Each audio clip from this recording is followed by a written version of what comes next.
Hello, we are team number 10 that is conformed by Myrna, González, Paola, Valiente, and Ivana, Emilia, Pacheco. Today we're going to explain our problem that is related to the projectile motion. Projectile motion is any object that is given in an initial velocity and then follows a path determined entirely by the effects of the gravitational acceleration and air resistance.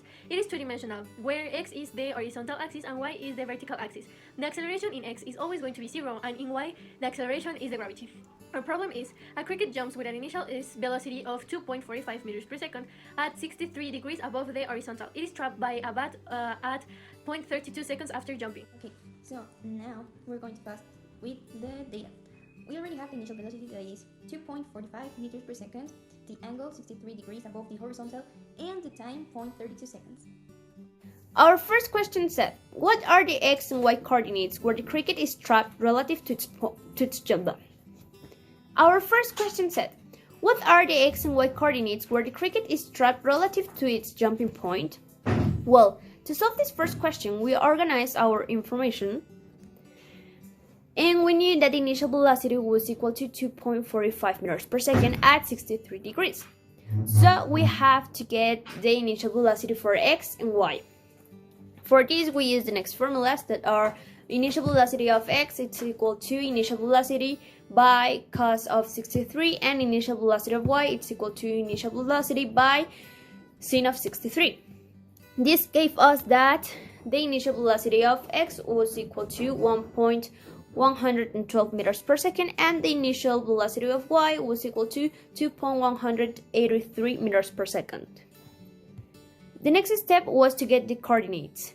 For this, we use the formulas of x is equal to initial position plus initial velocity of x by the time, that is 0.32 seconds, and y is equal to initial position of y plus initial velocity of y by the time plus gravity, that is minus 9.8 times the time square divided by 2. And well, after substituting this, we got that x was equal to 0.356 meters and y was equal to 0.197 meters. The question B is, what is the speed of the cricket when the bat traps it? First, we have to see the information that we have. In this case, is the initial velocity that it's 2.45, the angle that it's 63 degrees, and the time that it's 0.32 seconds. First, we have to calculate the initial velocities. The initial velocity for x is equal to the initial velocity multiplied by the cosine of the angle. This is equal to 2.45 multiplied by the cosine of 63. This gives us a result of 1.11 meters per second. The initial velocity in y is equal to the initial velocity multiplied by the sine of the angle. This is equal to 2.45 multiplied by the sine of 63. This is equal to 2.18 meters per second. According to the formula, the final velocity is equal to the initial velocity. So in this case, the final velocity will be 1.11 meters per second. And then for the final velocity in y, we have the formula that it's the initial velocity in y plus the multiplication of the gravity by the time. Substituting this, we have 2.18 plus the multiplication of minus 9.8 by 0.32. This gives us a result of 2.18 minus 3.13. This gives us a result of minus 0.95 meters per second. And finally, to calculate the final velocity, we're going to use this formula, that is the square root of the final velocity in y to the square plus the final velocity of x to the square.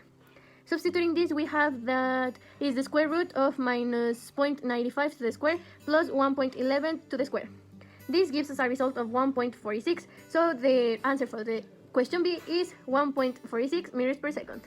Now for solving question C, I did the next thing. They were asking for the maximum height of the cricket that the cricket will reach.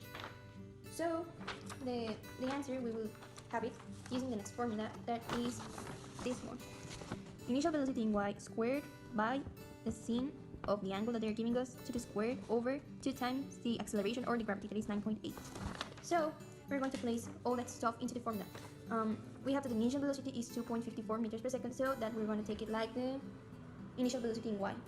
And then we're going to multiply that, we're going to raise to the second power, and then that product, we're going to multiply it by the product of the sine of 63, that is the angle that they're giving us in the problem, and also it needs to be squared. And then we're going to multiply 9 by, no, 2 by 9.8 meters per second squared, and this is how it is now. And we put all that value into the formula.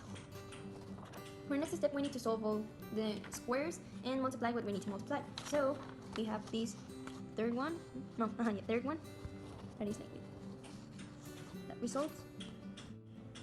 And then we're just going to multiply, and then it is like 4.742 meters per second over 19.6 meters per second. And then we divide those values, and then the final answer is that the maximum height is equal to 0.243. And that's the answer that we have here. Our last question said, how far could the cricket get if there had been no bat? To solve this, we needed to know the time of the range. But to get the time of the range, we needed the time of the maximum height. So we use the formula of the maximum height, of the time of the maximum height. That is minus the initial velocity of y divided by the gravity, and basically it is minus 2.183 divided by minus 9.8, and that it's equal to 0.223 seconds, and that's the time of the maximum height. And the next step was to get the time of the range, that it's 2 times the time of the maximum height, so we just multiply 0.223 by 2, and it gave us that the time of the range was equal to 0.446 seconds.